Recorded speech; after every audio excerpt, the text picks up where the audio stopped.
Rabotai, nos sages nous disent dans Avot Perek Mishnatet, tout celui qui accomplit la Torah, même de par la pauvreté, en fin de compte, il va l'accomplir de par la richesse. Mais celui qui annule la Torah, qui n'étudie pas la Torah, quand il est riche, eh ben, il va continuer à l'annuler, Hazve Shalom, pendant la pauvreté. C'est pour ça, Rabotai, que celui qui a des difficultés d'argent, et quand même, il s'efforce, et il se donne à l'étude de la Torah tant qu'il peut, à chaque moment libre, 5 minutes par-ci, 10 minutes par-là, un quart d'heure par-ci, une avouta par-là, un dafayomi, en direct, en différé. Eh bien, il va arriver, en fin de compte, étudier la Torah en largesse.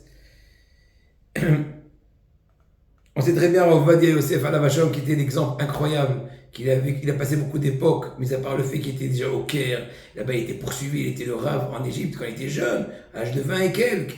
Et ensuite il a passé des époques de pauvreté incroyable, quand Dieu que même sa femme quand même devait donner à manger pour ses enfants, et avec une seule pièce, elle se mettait au-dessous de la table, qui avait des grands pans de nappe autour, pour se cacher, pour qu'il ait la pudeur pendant qu'elle donne à manger à son enfant. Incroyable bataille. Et j'ai déjà dit dans un des cours précédents que un des plus grosses erreurs, c'est des fois on lit les livres des tzadikim à leur apogée.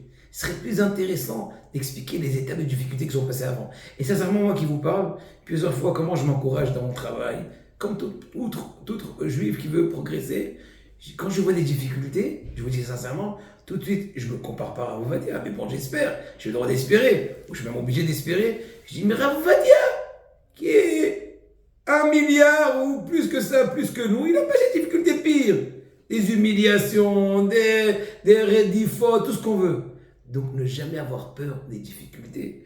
Et maintenant, on voit qu'en fin de compte, regardez Rabotai comment il avait eu le temps, Ovadia, aussi bien d'enseigner des cours, d'écrire des livres, de faire Zikoya Rabim. Incroyable, pourquoi?